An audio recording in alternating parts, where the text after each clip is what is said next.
হাসিমুখে মানুষের সঙ্গে কথা বলা হোক আমাদের সব সময়ের অভ্যাস। আমাদের জবান পাক পবিত্র থাকুক মিথ্যার দুর্গন্ধ থেকে। সত্যের খুশবুতে আমাদের জিহ্বা সতেজ ও সজীব থাকুক মৃত্যুর আগ পর্যন্ত।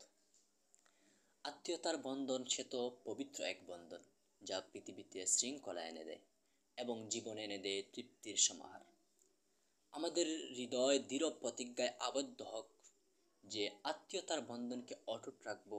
দেহে যতদিন প্রাণ থাকবে আমি ছিন্ন হয়ে যাব, তবু বন্ধন ছিন্ন হতে দেব না। আমাদের নবীজি তো কখনো আত্মীয়তার সম্পর্ক নষ্ট করেননি।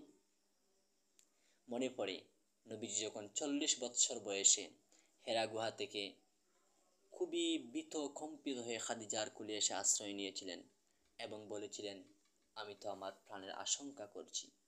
তখন আম্মাজান খাদিজা, যিনি নবীজিকে সেই কিশোর থেকে দেখছেন, তিনি তাকে বললেন, আপনি ঘাবড়াবেন না, আপনি সাহস হারা হবেন না, আপনি আপনাকে আল্লাহ কখনো অপমানিত করবেন না, কারণ আপনার মধ্যে অসীম একটি গুণ রয়েছে, যেই গুণের অধিকারী মানুষ লাঞ্ছিত হয় না। তিনি তাকে বলেছিলেন, ইন্নাকা লাতাসিলুর রাহিমা, যে আপনি আত্মীয়তার সম্পর্ককে একেবারে মিলিয়ে রাখেন, আত্মীয়তার বন্ধন অটুট রাখেন, অবিচল রাখেন।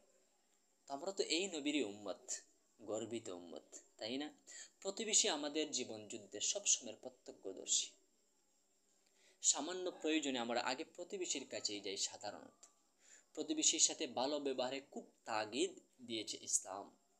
প্রতিবেশীর খোঁজখবর রাখা উত্তম চরিত্রের পরিচয় বহন করে। আরও যত ভালো গুণ রয়েছে তা আমাদের মাঝে গোলাপের মতো প্রস্ফুটিত হোক। আমাদের চরিত্রের সুবাসে আশপাশ সুবাসিত হোক, মুখরিত হোক আমাদের সুস্পষ্ট সুন্দর আওয়াজ। মনে পড়ে নবীজি সাল্লাল্লাহু আলাইহি ওয়াসাল্লাম মুআজকে ইয়ামান পাঠানোর সময় উপদেশ দিয়েছিলেন এই বলে, লোকদের সামনে উত্তম চরিত্রের সর্বোচ্চ নমুনা পেশ করবে। নবী ও সাহাবায়ে কেরাম আমাদের আদর্শের বাতিঘর। এখান থেকেই আমরা আদর্শ গ্রহণ করি। ভালো চরিত্র হৃদয়ে গ্রহণ করার সবক এই দীপাদার থেকে আমরা অঞ্জলি ভরে নিতে সচেষ্ট হব ইনশাআল্লাহ।